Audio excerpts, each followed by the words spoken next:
Thank you. Thank you very much.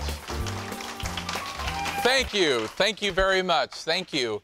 You know, unfortunately, the majority of the world today lets their future be hindered by fear, particularly fear of the unknown or fear of change.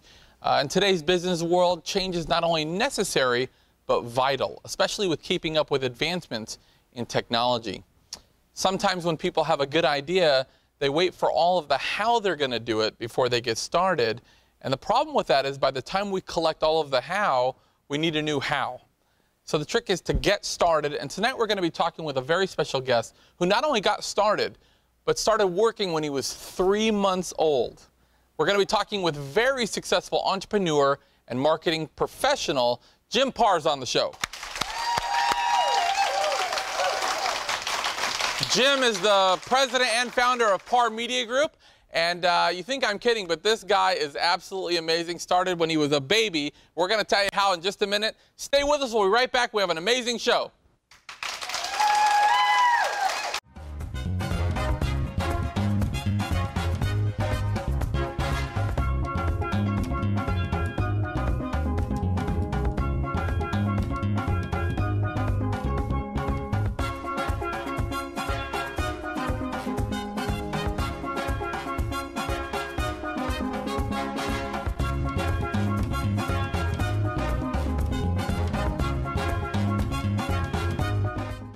Come experience Nolan's. Savor award-winning steaks, Greek-style cuisine, fresh local seafood, and an extensive choice of wines. Whether you'd like to reserve the large private dining room, enjoy a meal on an outdoor deck, or rock the night away in our lounge, Nolan's, now celebrating 25 years of exceeding your expectations for casual fine dining, live entertainment, and dancing nightly.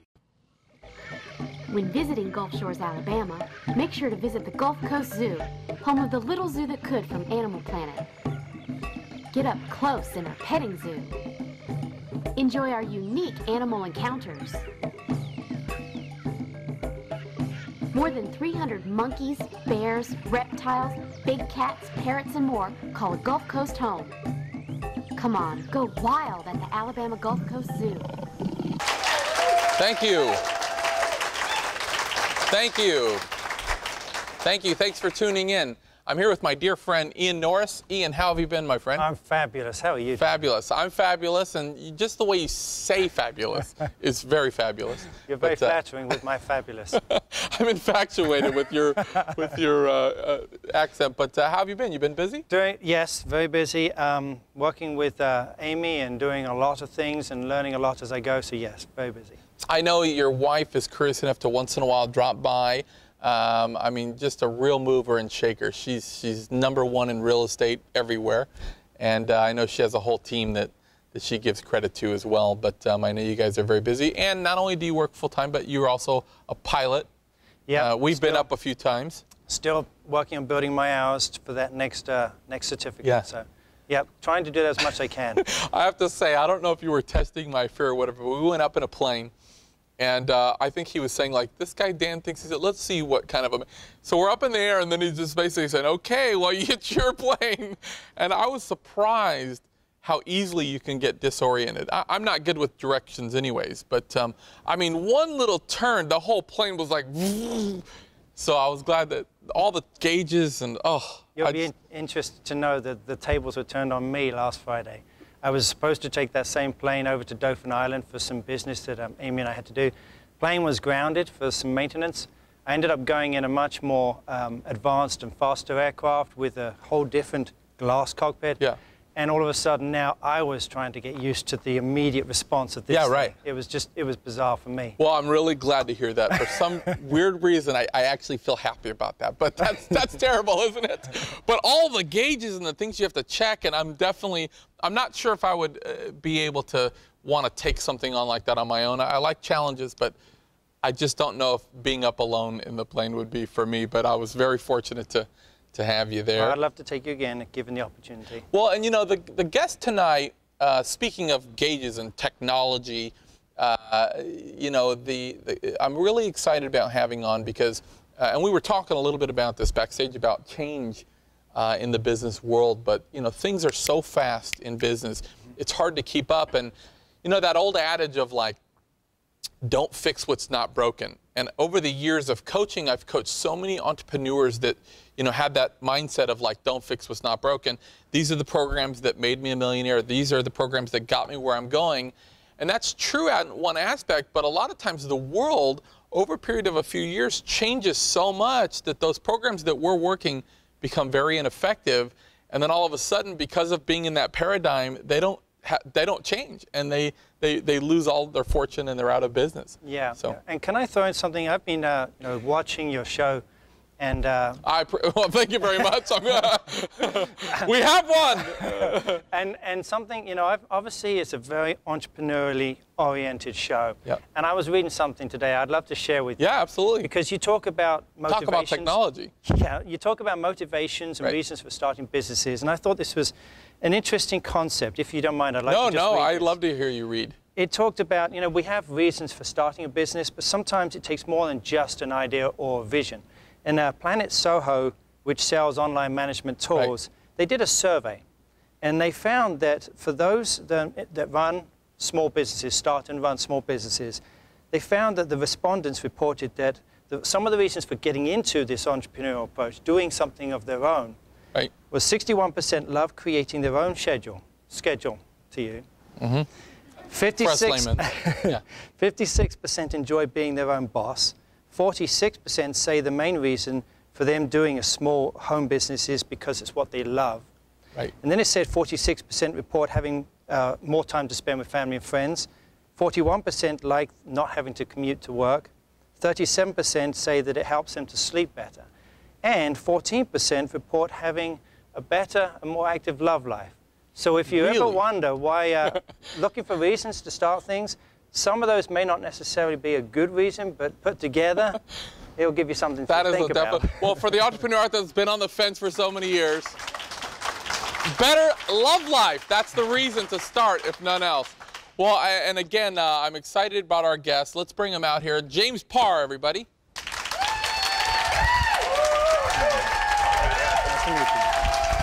Man, good to see you. James, thank you so much for joining us. I'm excited. As you know, we were talking about change, and I know that you're currently the president and founder of Paar Media Group, but let's talk a little bit about what you can offer business people out there in terms of services, what you can do for business people. Absolutely. A lot of businesses, the things are changing so much, so rapidly, and if you're not up with technology these days, you're not going to be able to expand with that technology.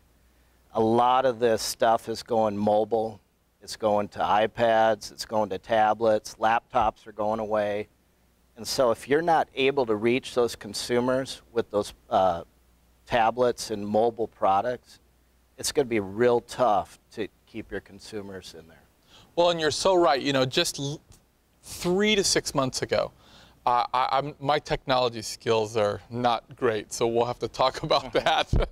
But 3 to 6 months ago, I really embraced, like, okay, everybody's texting, I'm going to text. And I used to tell people, I'm not a texter, just call me. I want to have a conversation with you. I don't text.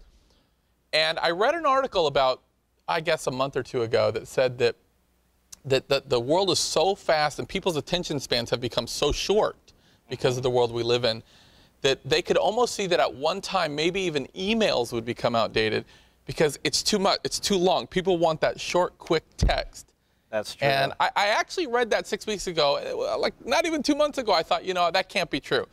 In the last 6 weeks, I found myself saying, I don't even want to talk, man. I don't want to have to go in and type in my code to get into my voicemail. I just want them to text me with an answer. So it's unbelievable how fast things are. That is true. That's why Twitter and the Facebooks are so successful. It's those short status messages. Right. They keep it within 140 characters, right. And that's really where it's going. And it's funny you say that because my wife, she'll text me and text back and forth, and she's a texter. And I'm not a texter really, but I adapt to it. And I'm like, I just want to pick up the phone and say, honey, are we on for dinner or yes, not? Absolutely. But you have to, and like you said, the short attention span, if you don't grab somebody, especially on a website or any marketing piece whatsoever, if you don't grab them, they say it's 7 seconds that you have, and sometimes less than that. If you can't grab their attention, you've already lost that customer, and for good. You know, I've heard the same thing. In fact, I was talking with Sally Hogshead, who does marketing for Target and Coca-Cola and many of the big companies. She said the same thing, 7 seconds roughly. And she said that's basically like the attention span of a goldfish. So she's like, you have to think that we're dealing in the world of goldfish now. Yeah. So it's definitely something to think about. We're going to take a quick break, but when I come back, I want to talk a little bit about some of the services you provide, as well as where you think technology is going, because I think we're kind of at this place now where we're going to see some real changes. And I want to talk about what you think it'll mean for the small business owner. More with James Paar in a minute. Don't go anywhere. We'll be right back. Come experience Nolan's. Savor award-winning steaks, Greek-style cuisine, fresh local seafood, and an extensive choice of wines. Whether you'd like to reserve the large private dining room, enjoy a meal on an outdoor deck, or rock the night away in our lounge, Nolan's, now celebrating 25 years of exceeding your expectations for casual fine dining, live entertainment, and dancing nightly.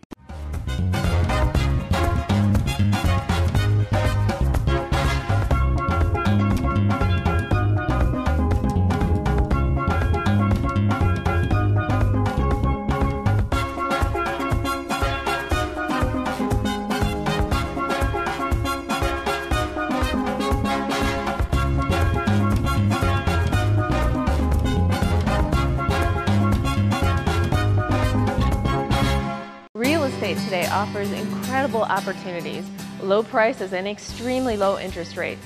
Hi, I'm Amy Norris from Amy Sells the Beach. Right now, there are opportunities in all areas. Our team can help you put your money to work finding your dream or investment property. And if you're looking to sell, no one can give you better exposure to buyers and make your property stand out. Experience matters when looking for opportunity. I'm Amy Norris. See why we're #1 at amysellsthebeach.com. Thank you. Thank you. I'm here with James Paar, president and founder of Paar Media Group. And James, I was looking over this stuff today. We actually have quite a bit in common, not only kind of being serial entrepreneurs from a very young age. I will say you got started a little younger than I did. I think I was 18. But we were also both raised in the Southern Cal area. Oh, yeah. As a young boy, I was in Alhambra. I know that you have. And then we kind of grew up in San Gabriel Valley. Right. But, and you probably hung out at Huntington Beach. Oh, and Pier 3, all the girls. Venice Beach, Pier yeah. 3, man. Absolutely. Well, to this day, when I get out there on business, I'll go to Southern Cal. The first thing I do when I land, I'm like, okay, driver, where's In-N-Out Burger, man? I need an animal-style double-double or some good Mexican food. I mean, right when you get into town, that is an absolute must. Now, Paar Media Group, I know that the small business owner right now, obviously, we're in a down economy, and I think that to every legitimate opportunity that's closing up for somebody, another one opens up. I don't think that the economy is necessarily bad, although many would disagree with me. I think that the economy is different. I think it's a changed world, and there's so many business owners that are stuck in a paradigm of like, well, this is the way we do it in our industry. Yeah. This is the way it's done in this world. And sometimes the new guy on the block that doesn't know the way it's done, and he doesn't have all those rigid paradigms, is the person that's really the visionary on the team that has these breakthroughs. What kind of services does Paar Media Group could offer, let's say, the small business owner? We do a lot of, we'll take a vision, a company, an idea, and somebody that just doesn't know where to go with it, and we'll build that idea into a company, into an enterprise, whatever they're looking for. It could be a small company to a big, large company. I was in the restaurant business myself. I've experienced a lot of different things and a lot of hurdles, you know, and, and when you experience those failures, you understand that if you don't go ahead and just step out and just keep moving forward, you're going to fail, and you're going to let that beat up you. But when you talk about getting into that little niche or whatever, I hear it locally with different companies in this region. It's the charter fishing guy. He'll say, this guy just came on the block 2 months ago, and he's number one on the search engines. I've been here for 20 years. Right. What's going on? They don't want to spend the money on marketing. Right. And that's where you have to be on the search engines. You have to have that niche, and it's not advertising in a small printed piece of material or a coupon or whatever. It's about being on the search engines. That's where it's going. Well, and I read online that you do literally, it's like a 360-degree range of services, but when I really got into doing some research, you really are a 360-degree business, and like you said, you're one of the few companies that I've seen that actually gets involved in the vision stage and says, okay, man, why? What are you doing here? And then you help them frame out the vision, and then based on your business experience, you now say, well, look, I've already done this. Let's follow through with it, and let me show you how to, let's start. And as you know, we talked about this, you mentioned failure. So many people are so afraid to fail that that's a reason why they never get started. I kind of call it paralysis by overanalysis, you know? They analyze their situation so many times in their head that they become paralyzed with fear where they don't want to take any move, good or bad. They become very reactive instead of proactive. Definitely. But with the small business owner, what you're saying is you got to get in the game, you got to do what's happening now, not get stuck in any of those old rules. It's growing pains is what I call it. Yeah. And it's, in the older days, it used to be an apprenticeship program, but now it's going through those growing pains and growing with failure. And failure is not a bad thing. No. It's just when you go and do it again, you're going to learn that I'm not going to do it that way. I'm going to do it this way, and it's successful. Yeah. And maybe even if you fail that second or third or fourth time, you can't give up. You just got to keep going with your vision, your passion, and going forward. Yeah. Well, it's so necessary in business, and there's so many lessons we just won't get until we fail ourselves. And so many of the great entrepreneurs today in our generation have had a lot more failures than successes. I know I can attest to that as well, but it's just absolutely necessary. Now, let me ask you real quick, where do you feel like technology is going? Because obviously it's changing so quickly, but where do you think the technology is going, and how do you think it's going to affect the small business owner? I think in a small business, whether it's a small boutique or a product-driven company or even a service, if you haven't developed some type of e-commerce site or out on the internet where you can sell your product, everybody uses Visa, MasterCard, debit cards. I mean, that's where it's at. If anybody can buy something with a debit card online, that's where the market's at. Right. And if you can sell that product, I don't care if it's just a pair of shoes or whatever, you're going to expand your business. Right. Your market's a lot bigger than just that local town. You can expand it internationally if you want. What is your thought on like bricks and mortar and retail? You think it's going to be a tough road ahead? I don't think so. I still think that you have to have that. Like in a tourist area, you have to have those shops. It's a driven thing. And I'm for that, but you have to have that what I call it, the backroom sales, and have those internet sales going on with the front of the house sales. Well, I completely agree, and I think that again, you almost these days wake up and your house changing on a weekly or daily basis sometimes. Definitely. But you have to keep up. And I know one of the keys is social media, and I know that's a service that you offer. We're going to take a short break, but when we come back, I want to get your thoughts on social media, because this is something that I've been kind of thrown into recently that I'm trying to get a handle on myself. So let's take a short break, and we'll return shortly with James Paar. Real estate today offers incredible opportunities, low prices, and extremely low interest rates. Hi, I'm Amy Norris from Amy Sells the Beach. Right now, there are opportunities in all areas. Our team can help you put your money to work finding your dream or investment property. And if you're looking to sell, no one can give you better exposure to buyers and make your property stand out. Experience matters when looking for opportunity. I'm Amy Norris. See why we're #1 at amysellsthebeach.com. When visiting Gulf Shores, Alabama, make sure to visit the Gulf Coast Zoo, home of the little zoo that could from Animal Planet. Get up close in our petting zoo. Enjoy our unique animal encounters. More than 300 monkeys, bears, reptiles, big cats, parrots, and more call a Gulf Coast home. Come on, go wild at the Alabama Gulf Coast Zoo.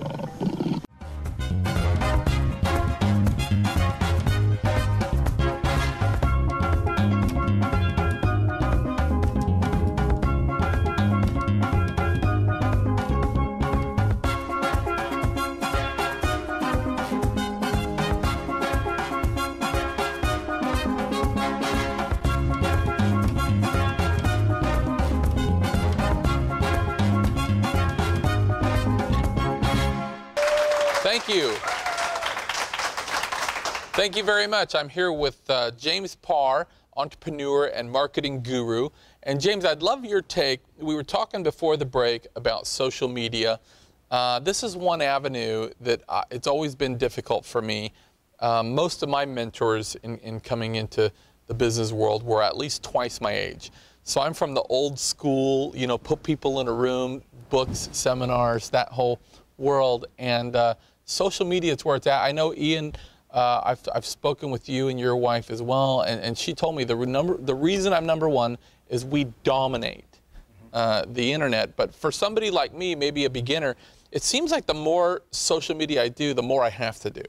And I'm sure I'm probably doing it wrong, but what are your thoughts?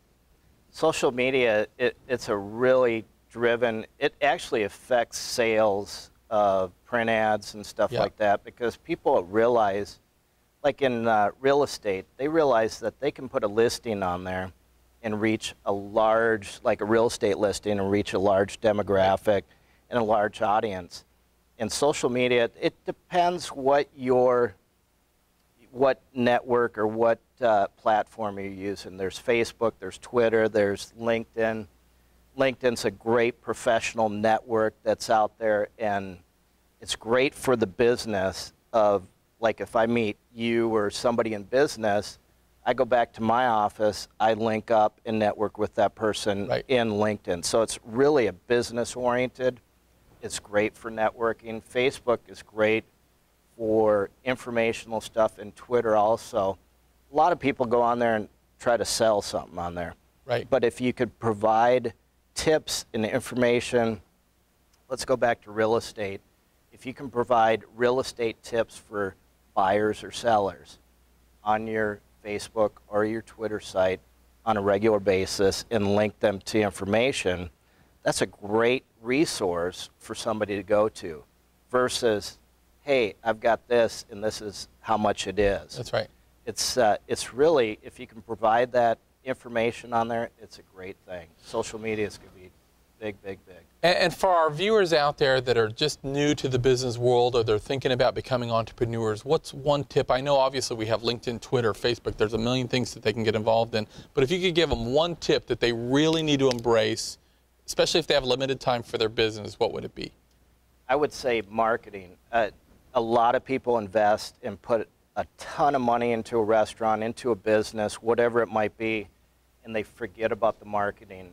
In marketing, you want to go with an aggressive marketing company, somebody that knows the latest, follows the latest news journals, and be informed. Yeah, just know what to do when it comes to advertising and grabbing that consumer. Right. And I actually thought Jim did something really fascinating, for me at least, because a short while ago, he took that advertising and found a niche.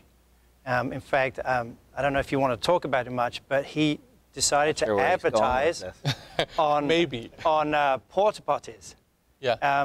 You know, portable toilets. I was afraid this would come up. Yeah. and I just leave it to the Brit. I just thought that was fantastic. Actually, it sounds really good when he says porta potties. I told you to say anything. As a spokesperson. We worked with the PGA Tour, the Champions Tour. We did all over the world, and they thought it was a great marketing thing because they took these porta potties that are usually lime green or some ugly color, Right. and we advertised. We made murals out of them for radio stations, for GlaxoSmith Pharmaceuticals. We did Avidart advertising. We had even a spokesman. We had Joe Theismann was our spokesperson for our porta potties. Wow. I'll bet it makes them more attractive to use, too. Yeah. Yeah, people said they felt better going in them and using them, like it was a better deal. We put Wall Street Journals in them for the golf deal. Oh, sure. Well, I know that, like you said, you not only have, you do small business, but you also, like, you have some big accounts. You're doing this at the high level, so you're doing some big business.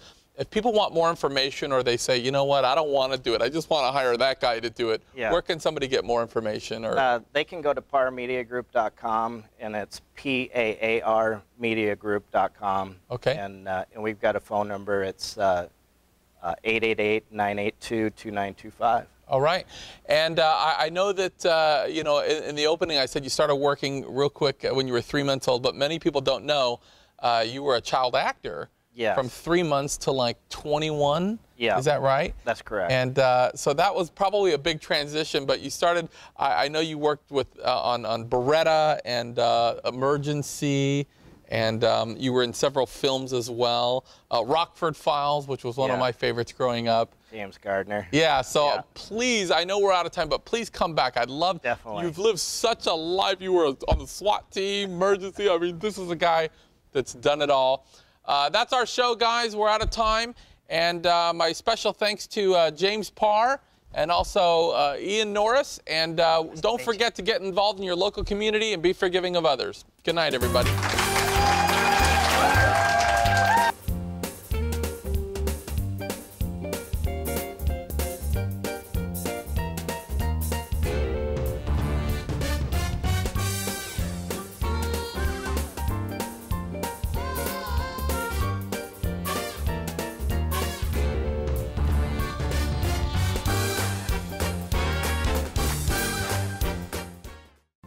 Hi, I'm Dan Vega, entrepreneur and host of the Gulf Coast's favorite new talk show, Tuesdays with Dan.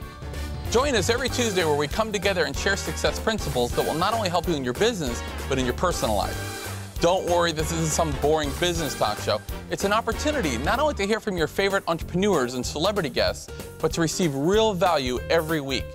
Check us out late night after Jimmy Kimmel and The Insider, or at 8 a.m. on My 35. You won't want to miss it.